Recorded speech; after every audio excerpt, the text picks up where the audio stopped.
Bonjour et bienvenue sur cet épisode d'Accent Louange. Si vous travaillez dans le ministère de la louange dans votre église, vous êtes soit un chanteur, chanteuse, ou vous travaillez avec les gens qui chantent.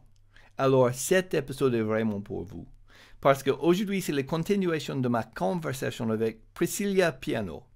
Elle est une chanteuse et coach vocal professionnelle. Elle est française, mais maintenant elle habite depuis un moment à l'île de Réunion. Et franchement, parmi tous les épisodes qu'on a fait d'Accent Louange, ça c'est un de mes préférés parce que j'aime bien le conseil et les choses qui vont nous aider qui sont concrètes. Priscilla nous donnait tellement de bons conseils concrets pour comment chanter juste, comment utiliser la respiration, qu'on avait fait un épisode un peu grand maxi, ça dure 30-35 minutes parce que c'était difficile d'arrêter, il y avait tellement de bonnes choses à nous dire. Un dernier mot vite fait. Nous avons eu quelques soucis d'Internet l'Internet entre ici et l'île de Réunion. Donc, des fois, il y a un peu de lag. C'est pas très grave, mais quand même, merci de nous excuser pour ça. On a fait notre meilleur. Donc, maintenant, ma conversation avec Priscilla Piano. Let's go.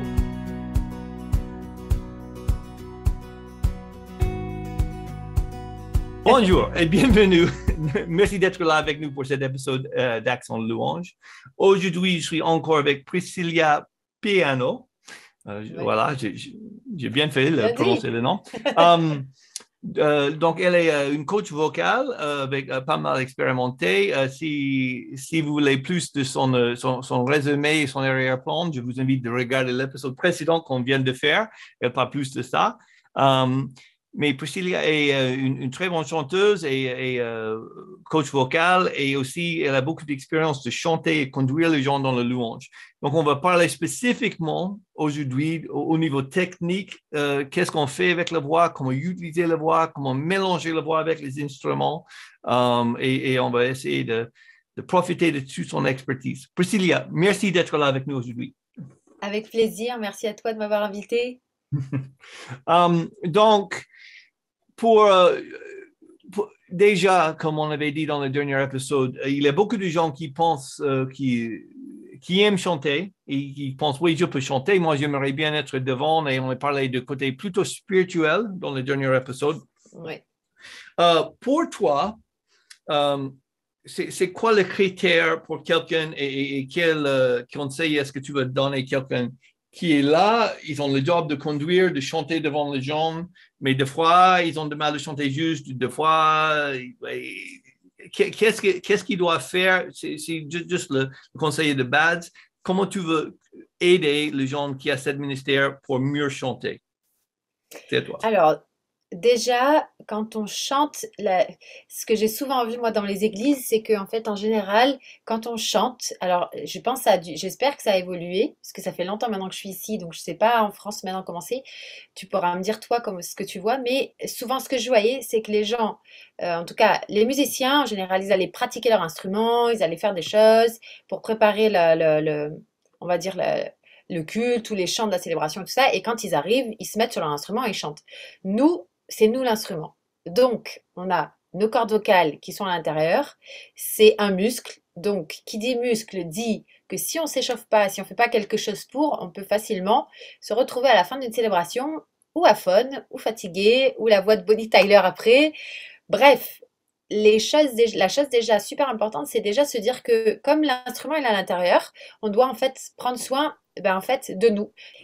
Donc en fait, tout comme un pianiste ou un guitariste prendrait soin de son instrument, nous en tant que chanteur, l'instrument entre guillemets, on est l'instrument, donc en fait on doit prendre soin de nous, prendre soin de notre corps, prendre soin de notre santé, et en fait ça passe donc par une hygiène de vie. Donc par exemple, si on n'a pas assez de sommeil, ça se répercute sur notre voix. Si on est trop stressé, ça se répercute sur notre voix.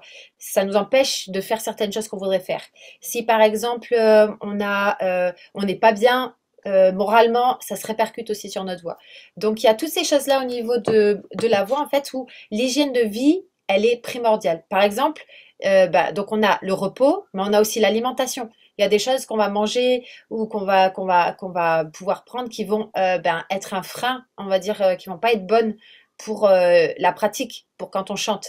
Et il y a aussi le sport. Le sport, c'est super important parce que ça nous permet, ben, par rapport à la voix, en fait, la voix, il n'y a pas que, pour chanter, il n'y a pas que la voix, il y a aussi tout ce qui est respiration. Et la respiration, ça vient du diaphragme ici. Et donc, du coup, pour être capable de prendre une bonne respiration, il faut l'avoir aussi le souffle. Donc la première chose, c'est déjà se dire que quand on est chanteur, c'est pas on est juste un petit chanteur du dimanche. C'est que si on chante tous les dimanches, ben en fait il faut se considérer comme un chanteur et se dire qu'on doit avoir une vie qui va avec ça aussi. Et donc prendre bien soin de nous-mêmes déjà. OK, donc ça c'est très intéressant. Donc, je suis musicien, chef de chorale, mais je dis pas que je suis chanteur comme tu es chanteur. Donc, pour un vrai chanteur, tu as parlé déjà de ce qu'on mange. OK, est-ce qu'il y a des choses Oui. à éviter?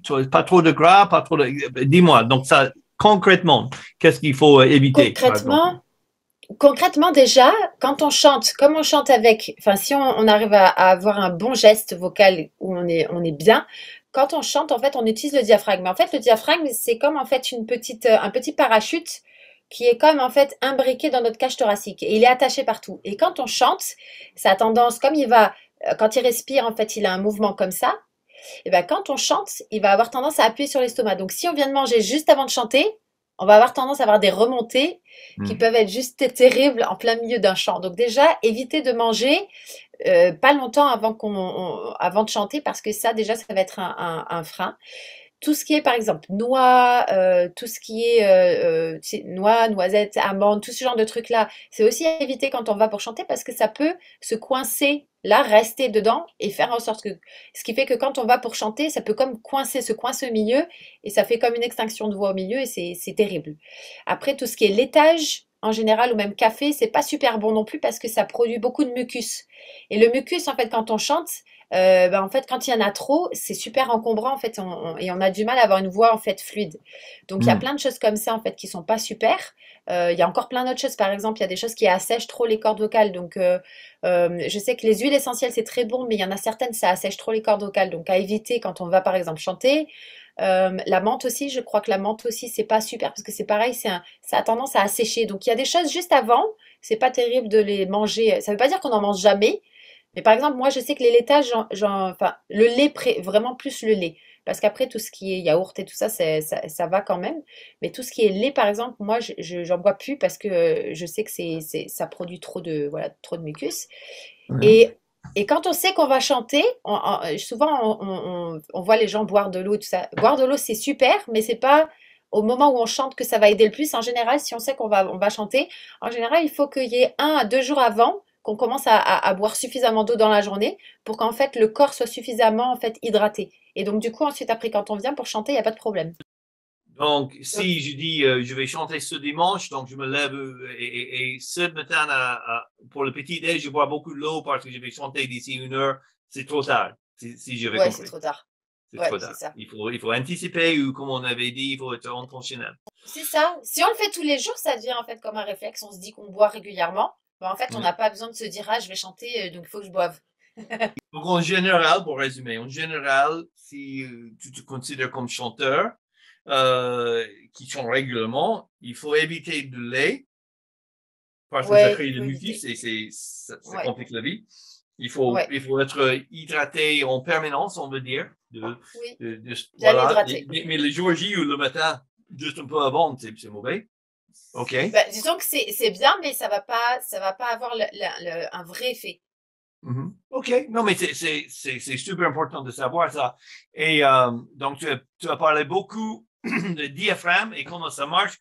Euh, Moi, et je ne cache rien. J'ai pris, quand j'ai fait mon master en musique, j'ai pris quelques cours de voix et même chorale et tout, mais je suis principalement chef d'orchestre plutôt que chef de chorale, même si en France, j'ai une job, entre guillemets, chef de chorale depuis longtemps. OK, j'ai appris certaines choses. Mais tout ça pour dire que je, je gère le chorale un peu comme un petit orchestre. La chose qui a marché avec l'orchestre marche toujours moins avec le chorale avec certaines Ok. adaptations. Ben, une chose que j'ai remarqué, c'est qu'on utilise l'air dans presque exactement la même manière qu'on en chante que quand, par exemple, quand je joue saxophone ou trompette ou autre chose. C'est le même mécanisme, c'est la même chose. Oui. Donc, donne-nous une petite mini-cours de 1 minute comment respirer, comment penser de respiration, comment pour bien chanter. Parce que pour moi, ça, c'est les clés. Même chanter juste et tout ça, Ouais. c'est difficile de chanter juste quand tu n'es pas l'air. Donc, Ouais. explique ça pour nous, s'il te plaît. C'est très très simple en fait. Déjà, ce qu'il faut comprendre, c'est que la respiration, on peut respirer de trois façons. On a la respiration qu'on appelle thoracique. Donc là, ça veut dire qu'en fait, on va juste prendre l'air très rapidement et les poumons vont se gonfler. En général, ça, c'est très rapide. C'est une prise d'air très rapide, mais c'est aussi, ça ressort de suite. Et on va dire là, les poumons, c'est comme s'ils se sont remplis, et comme ils sont remplis, ils vont se dégonfler de suite. Ensuite, il y a ce qu'on appelle la respiration abdominale. Donc celle-là, c'est celle qui est avec le ventre. Ce qu'on appelle la respiration costo-diaphragmatique, ça veut dire qu'en fait, on a nos côtes qui sont ici. Et si on laisse nos côtes s'élargir, c'est-à-dire que en fait notre diaphragme va juste s'étendre naturellement, puisque le diaphragme est responsable de la respiration, on va chanter en gardant le mécanisme naturel de la respiration. C'est-à-dire qu'on ne va pas réfléchir, il faut que je gonfle mon ventre et que je le rentre pour chanter. Parce que là, c'est quelque chose qui n'est pas naturel. Donc en fait, quand on chante, le mieux c'est de garder quelque chose qui est naturel. Et en fait, quand on chante avec le diaphragme, on a beaucoup plus d'aisance, beaucoup moins de tension. Et en fait, on peut chanter littéralement pendant des heures. Ça ouvre littéralement la possibilité à beaucoup, beaucoup de choses. Donc en fait, pour le sentir, c'est très simple. En fait, on peut mettre juste ses mains sur les côtes. Et quand on va respirer, naturellement, on va juste sentir que en fait, c'est comme un mouvement de 3D. On sent que les côtes, on sent que la cage thoracique, elle s'ouvre. Quand on prend, alors au début, on prend avec le nez parce que c'est plus facile, mais ensuite après avec la bouche, c'est aussi facile. On peut prendre comme si on est surpris et on va sentir que ça s'ouvre. Après, quand on chante, on n'ouvre pas forcément autant, mais au départ, quand on n'a pas un bon système de respiration, c'est un très bon moyen pour sentir en fait où se situe le diaphragme et comment est-ce qu'on va l'utiliser ensuite qu'après quand on chante. Donc le premier pas déjà, c'est de retrouver une respiration normale. Donc on va voir souvent que quand on n'arrive pas à bien respirer, c'est parce qu'en fait on est tendu. Donc par exemple, quand les épaules sont contractées, quand le dos est contracté, ici le diaphragme, comme il est relié partout, il a du mal à se relâcher. Il faut relâcher les épaules, relâcher le dos. Et ensuite, on peut arriver à avoir une respiration costo-diaphragmatique, c'est-à-dire ici, naturelle, parce qu'en fait, si on s'allonge sur un lit, par exemple, et qu'on respire, on va sentir que ça vient de là. On va sentir que notre ventre y respire, mais on va vraiment sentir que c'est là. Ouais. Donc ça, c'est vraiment le premier pas. Ensuite, le deuxième pas, c'est arriver à gérer l'air qu'on va sortir. Ouais. Parce qu'une fois qu'on l'a bien pris, souvent, ce qui pose problème, c'est que si on le sort tout d'un coup, déjà, on n'en a plus. Et deux, quand il y a trop d'air qui passe au milieu des cordes vocales, ça les irrite. Donc, ce qui se passe souvent, en plus, quand on est dans une chorale et qu'on n'a pas de micro, ça peut être que moi, j'ai chanté en chorale et je me rappelle, on n'avait pas de micro. On avait un petit micro, mais on n'avait pas de retour. À la fin, des fois, on était aphone. Pourquoi? Parce qu'en fait, on chantait et presque on criait. Donc, en fait, il y a comme un phénomène où il faut arriver à gérer l'air qu'on sort et apprendre à juste avoir la troisième étape, c'est-à-dire qu'on fait résonner la voix simplement. Comme si ici, c'était une grotte. Donc cette méthode-là, il y a plein, en fait, en chant, il y a beaucoup de méthodes différentes, en fait. Il y a le lyrique, il y a SLS, LAX, l'AX. Il y a plein de méthodes différentes, mais en fait, au bout du compte, quand nous, on va chanter, ce qui compte, c'est qu'en fait, on soit capable de chanter avec un geste où c'est facile, où on ne se sent pas, on va dire, sous tension, et qu'on puisse le faire avec le maximum d'aisance et en respectant le corps, en fait. Parce que le Seigneur, il a créé, en fait, des mécanismes qui sont... c'est juste incroyable, en fait, quand on regarde vraiment et qu'on étudie un peu l'anatomie. Les choses se font naturellement. Donc, du coup, si on utilise ça, eh ben, ça nous garde quelque chose de sain qui peut durer on peut chanter jusqu'à très longtemps sans se blesser. Donc, OK. Donc, une chose déjà, ça, c'est très complète comme réponse. Super. On va prendre plein de choses de ça. Une chose que j'ai remarqué, c'est que surtout au niveau choral ou même là, on imagine sur scène en train de conduire la louange, ce que j'ai entendu aussi, c'est qu'on ne veut pas que tu chantes trop fort. On n'est pas là pour crier, on n'est pas là pour trop, parce que déjà, c'est mauvais pour le corps vocal. Je pense aussi que c'est plus difficile à chanter juste quand on chante au fond. J'aimerais bien parle un petit peu de ça. Est-ce que c'est une bonne chose de chanter 10 sur 10 ou d'habitude non? Ou comment tu parles de ça? Tu parles au niveau de l'intensité? Au niveau, oui, volume. Je décache rien. J'ai une avis assez fort sur ça. Après, 18 ans de gérer le chorale de gens très amateurs. Voilà, à l'IBG, j'ai pas une groupe de pros, mais j'ai à peu près une trentaine d'étudiants qui viennent chaque fois. Il faut qu'on fasse une chorale. Et une petite phrase que j'ai commencé de sortir il y a plusieurs années, c'est que si ton nom n'est pas Whitney Houston, tu n'as pas le droit de chanter 10 sur 10. Parce Ah, c'est qu'elle clair. peut le faire et c'est joli. Toi, tu n'es pas elle. Il faut pas que tu le fasses. Oui, Alors, 8 sur 10, ça suffit bien pour toi. C'est ça que je dis. Parce que ce que j'avais remarqué, et ça, c'est pas les études, ça, c'est juste l'expérience. Il y a très peu de gens qui ont la technique pour contrôler leur voix et vraiment là, et chanter oui. comme ça. La plupart des gens doivent garder une marge pour avoir un contrôle. Dis-moi ce que tu penses de ça. Ben, en fait, tu me fais rire avec Whitney Houston parce que elle, en fait, oui, elle lâchait les chevaux et des fois elle chantait très fort, mais en fait, la, la voix, en fait, c'est un mélange entre de la maîtrise et du lâcher prise. Hmm? Parce que quand on veut chanter fort et qu'on ne sait pas comment faire, c'est-à-dire quand on veut donner de la puissance mais qu'on ne sait pas le faire, on va que c'est là où on crie. Mais si on sait comment envoyer de la puissance sans que ça sonne comme si tu es en train de t'égosiller, et ben là, oui, tu peux le faire. Mais souvent, ce qui se passe, c'est ça, c'est que les gens veulent du volume, mais ils n'ont pas compris que pour donner du volume, ici, il faut qu'il n'y ait aucune tension. Mhm. Parce que le mécanisme du larynx, il est très particulier. Il y a plein de choses qui s'activent, mais dès que les muscles ici se tendent, ben en fait, tout est enrayé. Et donc, du coup, ça sonne comme criard. Et en fait, à force de chanter comme ça, on peut même avoir des extinctions de voix, et on peut même avoir des trucs voilà, Hmm. super délicats. Mais en fait, ce qu'il faut, c'est déjà être conscient de ce qu'on connaît ou pas à son propre sujet. Hmm. C'est-à-dire, par exemple, au niveau de l'intensité, on peut se dire que, ok, si moi je sais que je vais chanter jusqu'à tel niveau et ma voix ça va, c'est bon. Si on sent que ça commence à la fin, à chaque fois qu'on chante, si on sent que ça gratte, que ça brûle un peu, que c'est irrité, ça veut dire qu'en fait on a chanté trop fort. Et ça veut Hmm. dire qu'on n'est pas prêt à maîtriser ce volume. Donc moi je dirais, ça dépend des gens. Il y a des gens qui sont capables de le maîtriser parce que techniquement parlant, ils arrivent à assumer un certain volume parce qu'ils ont la technique pour le faire. Si tu n'as pas cette technique-là, essaie de jauger quel est le niveau de volume que tu peux donner pour que tu ne t'abîmes pas la voix. Et la deuxième chose qui est super importante, c'est qu'en fait, tu dois toujours pouvoir entendre, si tu es en chorale, tu dois pouvoir entendre ceux qui sont autour de toi. Si tu chantes trop fort et que tu n'entends pas ceux qui sont autour de toi, c'est plus une chorale. Ouais. Donc ça, c'est Ça, super ça, important. Ça, c'est d'or ce que tu viens de dire. Je suis scotché par le nombre de fois que je vois les gens même qui viennent en chorale et aussi qui chantent juste sur scène ou même sur YouTube. Ils chantent et je suis sûr qu'ils n'écoutent pas ce qu'ils font là. Les gens qui sont capables de chanter sont vraiment écoutés de leur voix ou ce qu'ils sont en train de produire.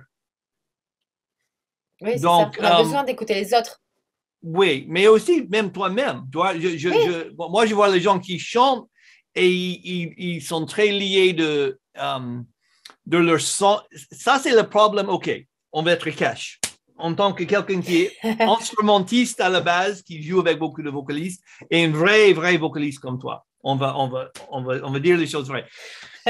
Le, une chose que tu as déjà mentionnée, c'est le fait que avec moi et mon saxophone, ou si j'ai ma guitare ou autre, ça c'est l'instrument, c'est moi et mon instrument. Et avec un vocaliste, ouais, leur instrument, c'est eux. Donc oui, déjà, il faut être, ça c'est un mot pour tous les gens qui sont responsables de louange ou même de chorale.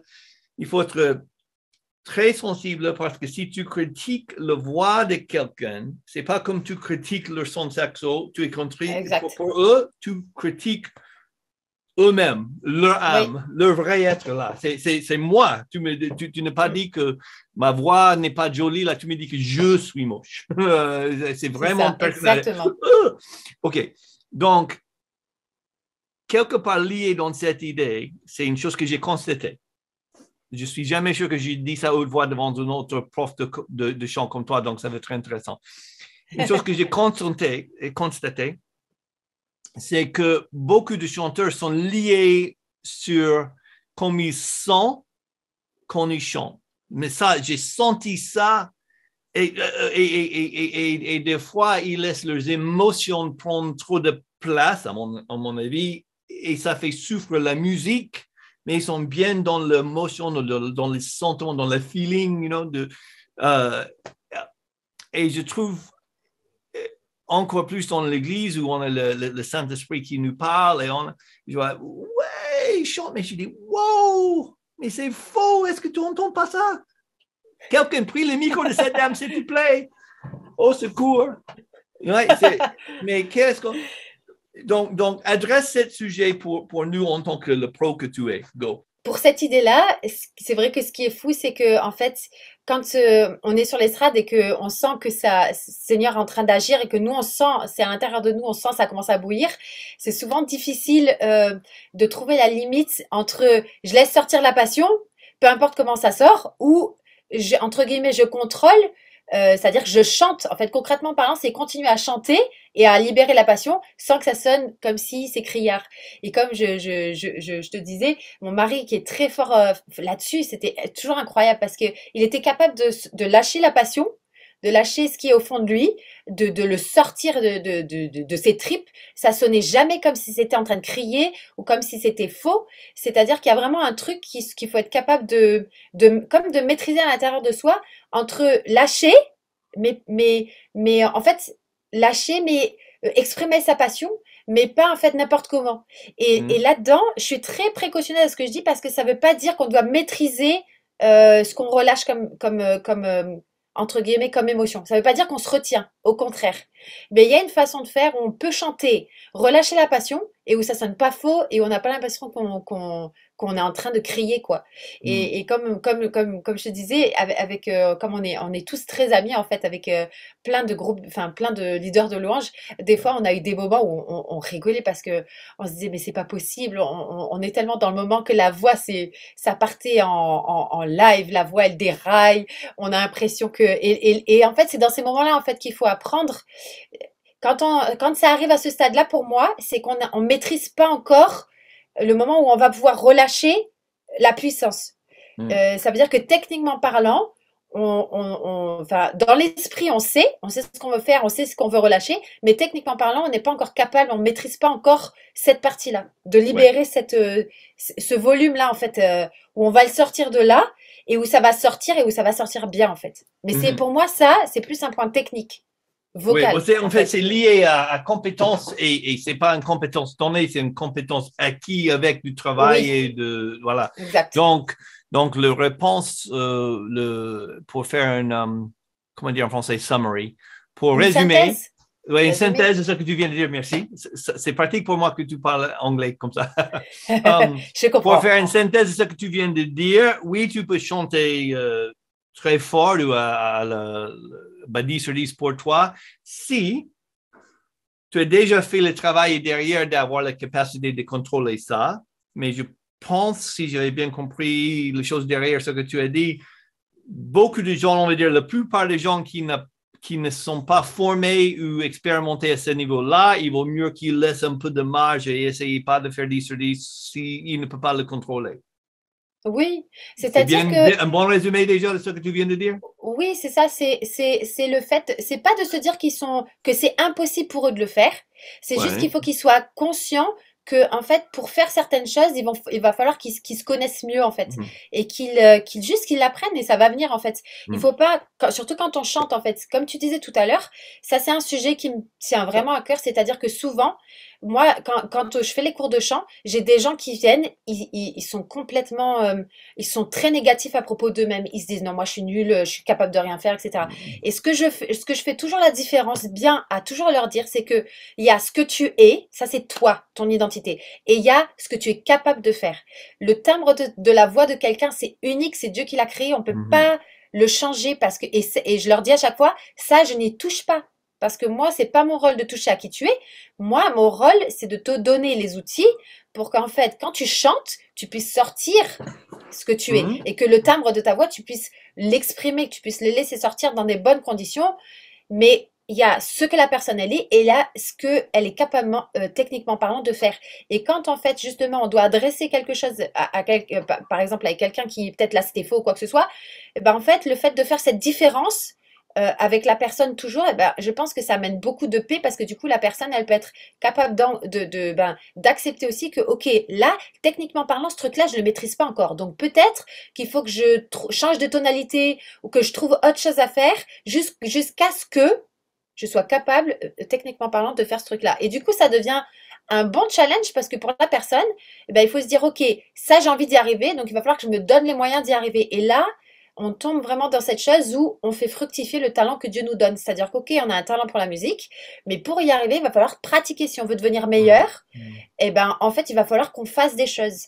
Si on les fait pas, eh ben, alors on peut se contenter d'un certain niveau. Mais si on veut aller taper plus haut, il va falloir produire des efforts et aussi, surtout, ben, se former et aller chercher les choses qu'on a besoin pour, en fait, arriver à faire, entre guillemets, plus haut, quoi. OK. Mais tu viens de dire une chose là-dedans très intéressante. Donc, selon toi, euh, tu as dit qu'on ne peut pas trop changer le timbre d'une voix. Oui, et là, quand je parle de timbre de voix, c'est-à-dire que, tu sais, des fois, j'ai des gens qui viennent en cours de chant, et en fait, quand ils chantent, ils imitent plein de choses. Et moi, quand j'entends leur voix, je sais qu'en fait, dans ce que j'entends, c'est pas vraiment leur voix à eux. C'est-à-dire qu'on n'a pas encore entendu leur vraie couleur, parce qu'on a vraiment une couleur quand on chante. Mhm, mhm. Après, avec le temps et les années, il y a quand même quelque chose qui change un petit peu, mais la couleur d'une voix, elle change pas. Enfin, on peut pas changer du tout au tout. C'est-à-dire quelqu'un Mm, qui a la mm, voix de Whitney Houston, elle va pas sonner comme Bonnie Tyler par exemple, ou comme Rihanna, ou comme je sais pas moi. Je pourrais donner plein d'autres exemples, mais pour prendre même des exemples de leaders de louange, par exemple Dante Bao, qui a une voix avec un timbre très marqué, il va pas pouvoir sonner comme Michael W. Smith. mm, mm. Parce qu'ils ont une couleur, il y a une empreinte Couleur, de ouais. la voix, en fait, une tessiture qui est un timbre de voix qui est particulier. Et ça, entre guillemets, moi, j'y touche pas dans le sens où je vais pas leur faire faire des choses pour chanter différemment ou pour que leur voix sonne comme par exemple, quand j'étais petite, moi j'imitais beaucoup Mariah Carey, Whitney Mhm, Houston, les mhm. grosses voix un peu soul. Et ben, même si je peux essayer de faire techniquement parlant ce qu'elles font, ma voix, elle va jamais sonner comme eux. Donc du coup, Ouais. j'essayais de reproduire techniquement parlant ce qu'ils font, mais j'essayais pas de reproduire le son, en fait, Mm, de leur mm. voix. Et souvent, c'est ça qui se passe. C'est que les Ouais. gens, ils essaient de reproduire parce qu'ils se disent ça, j'aime bien, je veux le refaire. Mais tu dois Mm. le refaire en étant toi-même, pas en Ouais. essayant de reproduire le son de la voix de l'autre parce que c'est pas ta voix. Oui, OK, on est d'accord. Mais je pense que tu vas être d'accord avec moi si on dit qu'on va quand même, surtout pour quelqu'un qui est pas très expérimenté, Oui, il y a certaines choses dans le timbre qu'on souhaite et on ne souhaite pas ou on peut changer. Par exemple, quand je travaille avec les gens qui n'ont pas beaucoup chanté, ou ils ont chanté beaucoup dans le douche, mais pas ailleurs, ouais. Euh, oui. L'idée d'une timbre agréable, moi je parle souvent, et ça c'est un mot qu'on utilise dans l'orchestre, mais une timbre ronde qui Oui. mélange, pas percutant, et surtout dans le français, je parle comme un américain maintenant, Ah mais oui, gentiment, hein, mais dans la langue française, français, bah, quand on parle française. français, quand on chante en français, on a beaucoup de voyelles nasales, Oui. euh, qui est facile d'avoir un timbre qui est très coûtant, très Oui, comme un peu laser. métallique. Un peu Oui, c'est métallique. ça. Et donc, dans le timbre, je pense que quand tu parles, oui, le couleur de voix de quelqu'un, et ça aussi, ça joue avec les testateurs de leur voix. Il ne peut pas chanter. On est un testateur, on peut travailler sur, mais aussi Dieu nous a donné quelque chose quand même. Par exemple, moi, je suis une basse, je ne vais pas jamais chanter. Voilà. Um, mais on peut quand même travailler sur la base d'entendre, de savoir les différences entre une son ronde et agréable qui va mélanger avec les autres et une son, les différences entre un et ah. Ouais, ça, c'est deux timbres différents. C'est moi qui l'ai fait, mais un, c'est plus agréable d'écouter que l'autre. Donc, je pense que c'est peut-être comme on utilise le mot timbre. Est-ce que tu utilises cette même. So in English, we would say the tone. I think je pense que ça. So we The talk dans tone. l'orchestre, on parle beaucoup de. For le clarinette, trompette, saxophone, il a une norme d'une jolie tone, timbre, qu'on Oui, ou veut avoir. ouais, un ton. Et là, pour les voix, c'est en fait là, ce que tu parles, c'est moi je parlais de quelque chose vraiment d'essentiel dans le sens où la généralité. Après, quand tu parles de ça là, par exemple dans le concret, quelqu'un qui a pas beaucoup chanté et qui sait pas, là, c'est vraiment un aspect technique, c'est-à-dire que c'est là où tu vas placer ta voix. C'est ça. Tu vois, à l'intérieur de la bouche, il y a plusieurs zones. Et avec l'anglais, ce qui est bien, c'est que tout est dans la bouche plus ou moins, tout est plus proche. C'est Mm. beaucoup plus facile de faire résonner à l'intérieur parce qu'on n'a pas même des voyelles ou des consonnes qui sont comme un peu à l'arrière de la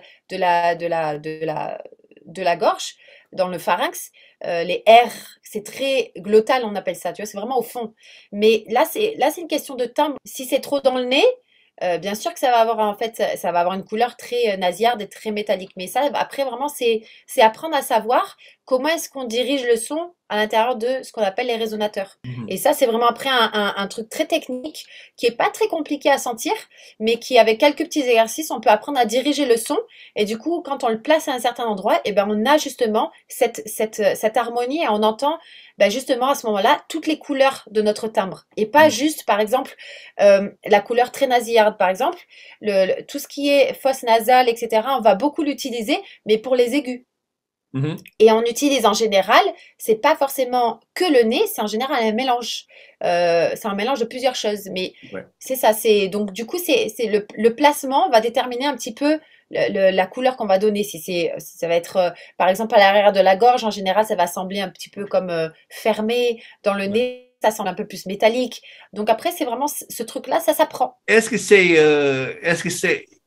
tu es en train de parler, en fait, on est en train de parler un peu à deux niveaux différents. Et Oui. c'est-à-dire, donc, on a le niveau très expérimenté, très pro qui prend le voix, voilà, et aussi, c'est mon expérience que la plupart des gens qui chantent, surtout dans les églises, ben déjà en France, on est d'accord, j'ai parlé avec Seb de ça il y a quelques semaines, le plus grand nombre des églises en France sont moins d'une centaine dimanche. Ouais. C'est la réalité. Donc, une église de cette taille-là, leur niveau d'expérience dans ce qu'ils chantent va être pas le même qu'une église de 300 ou 500 Oui, 1000. bien sûr. C'est autre chose. OK. So, si nous sommes en train de parler avec les gens qui sont là, bon cœur, fidèles à leur ministère, mais ils n'ont pas pris beaucoup de cours de chant, mais ils chantent assez bien ou mieux que, ou le responsable, ils ont demandé, est-ce que tu peux venir chanter et nous aider? Il dit, oui, OK. Donc ça, et dans ma tête, pour ce podcast, pour le livre que j'ai écrit, pour la plupart de mon ministère, ça, c'est le niveau de gens que je cible. Je veux discuter à leur niveau parce que les gens qui comprennent le niveau technique que tu viens de... ils savent ça déjà. C'est comme j'ai dit au début de le podcast, le dernier podcast qu'on a fait ensemble, Hillsongs n'a pas vraiment besoin de ce podcast. La plupart, ils Non, sont c'est capables. clair. Ouais, c'est OK. Donc, pour les gens comme ça, un petit résumé, est-ce que c'est correct ou pas de dire que ce qu'on veut largement, c'est d'avoir derrière les lèvres, que ça soit pour la plupart plus ouvert et le plus rond possible derrière ici pour avoir un meilleur son? Est-ce que ça, c'est correct de dire ou c'est trop simplifié? Non, c'est plus en fait le son qu'on va avoir quand on chante, ça sera plus un son qui va, en fait, on appelle ça dans le masque. C'est-à-dire qu'on va avoir en fait l'impression que ça vient comme dans cette zone. C'est un peu comme au milieu de la bouche en fait. C'est-à-dire que là où il y a le palais, là où il y a la bouche, en fait, en général, si on a le son qui vient vers ici, Mm. et pas forcément comme si on sentait que ça montait derrière dans le pharynx, là où on a souvent le rhume, etc. Ou même dans le nez. Mhm. Là, c'est Mhm. vraiment dans le nez. On essaye de le placer comme quand on parle, en fait. Quand on parle, on a souvent une indication de comment est-ce que la personne, elle a Mm. tendance à placer le son. Par exemple, il y a des gens qui ont des problèmes avec la langue. Donc, du coup, comme la langue, par exemple, elle a du mal à faire certains mouvements, et ben pour eux, ça va être plus compliqué que faire certains sons. Donc, ça implique des fois de se dire, OK, je me rééduque un petit peu, j'essaie de comprendre comment ma langue fonctionne. Mais c'est vraiment se dire que ça vient se placer en fait vraiment au milieu, à l'intérieur de Mm. la bouche, comme en fait si on avait un peu une balle. Vraiment de se dire que le son, on doit le sentir un peu à cet endroit-là. C'est comme si en fait on sent un petit point de résonance, hein, comme une espèce de truc à l'intérieur de la bouche, comme une espèce d'énergie là ou de boule à l'intérieur de la bouche. Et ça en général, c'est quand on prend le son avec le diaphragme, qu'on le prend bien, qu'on se relâche suffisamment là et qu'on laisse sortir le son sans se poser de questions. Parce qu'il y a aussi beaucoup, en fait, souvent qui ont du mal à chanter parce qu'en fait, ils ont beaucoup d'appréhension. Beaucoup d'appréhension avec les notes, beaucoup d'appréhension sur comment ça va sortir. Il y en a qui ont peur que quand ils chantent, leur voix elle déraille complètement. Donc, la première chose à faire, déjà, c'est se dire, OK, je me relâche et je me fais confiance. Si on chante avec un bon appui, c'est-à-dire qu'on a bien pris sa respiration et qu'on chante avec l'air qu'on a pris d'ici, il y a 50% de ce qu'on fait comme notes qui vont se faire normalement et où Mhm. la voix, elle va bien tenir. Parce que la tenue des notes, ça vient d'ici, en fait. Ouais. Donc, je pense que pour les gens qui peuvent pas prendre des cours de chant ou qui débutent vraiment, c'est déjà se dire, est-ce que j'arrive à suffisamment bien me relâcher pour bien prendre mon air et laisser sortir cet air en partant d'ici. Et la deuxième chose, c'est de se dire que toute cette zone-là, les épaules, eh ben, en fait, on les relâche complètement. Ça, c'est tout pour cet épisode d'Accent Louange. Priscilla avait tellement de bonnes choses à nous dire qu'on va faire encore un troisième épisode avec elle. Mais pour maintenant, ça, c'est tout. Si vous aimez ce podcast, si vous trouvez utile, merci de partager ça avec vos amis, surtout ceux qui sont impliqués dans le ministère de la louange. Vous pouvez aussi cliquer sur like et abonnez-vous sur la chaîne. Merci d'avoir passé ce temps avec nous. Que Dieu vous bénisse et ciao.